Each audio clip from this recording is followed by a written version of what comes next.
తాత మీ పేరు? బ్రహ్మయ్య. తాత ఇప్పుడు తెలంగాణలో కాంగ్రెస్ పాలన ఎట్లా అనిపిస్తుంది తాత మీకు? ఏం బాగుంది, ఏం బాగులేదు. రేవంత్ రెడ్డి ఇస్తానన్న వాగ్దానం ఇంతవరకు ఏమి నెరవేరలా. 6 గ్యారెంటీలు పూర్తి చేసినా అని చెప్తారు కదా. ఎప్పుడు వచ్చినప్పుడు కూడా 6 గ్యారెంటీలు ఇచ్చేసినాం. ఎవరు చేయలే. పింఛన్ 4000 చేసేసినాం. లేదు, 2000 ఇస్తున్నాడు. 2000 ఇస్తారా? 4000 పోయిన నెలలో ఇస్తాం, వచ్చే నెలలో ఇస్తాం అన్నారు, ఇంతవరకు రాలా. ప్రతి ఇంటికి కరెంట్ ఫ్రీ అన్నారు. పోతుంది.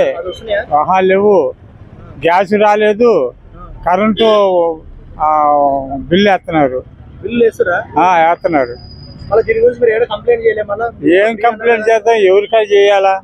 ఎవరిని పట్టుకోవాలంటే లంచం అంటున్నారు. లంచం ఆడదేస్తాం. మళ్ళీ ఇప్పుడు ఎట్లా మళ్ళీ కాంగ్రెస్ పాలన బాగుందా, ఇంతకు ముందు బీఆర్ఎస్ పాలన బాగుండేనా? ముందు పాలనే బాగుంది. అవునా? మళ్ళీ ఇప్పుడు ఆ పాలన ఉన్నప్పుడు మీకు ఏమేమి అందినాయి అన్ని పథకాలు? అన్ని సక్రంగా చేసాడు, అన్ని సక్రంగా చేసాడు. ఇప్పుడేమో రావటంలా. 1వ తారీఖు ఇస్తామన్న పింఛను 5వ తారీఖు 10వ తారీఖు ఇస్తున్నారు. సో మళ్ళీ ఇప్పుడు కేసీఆర్, రేవంత్ రెడ్డి ఇద్దట్లో ఎవరు బెస్ట్ సీఎం తెలంగాణకి?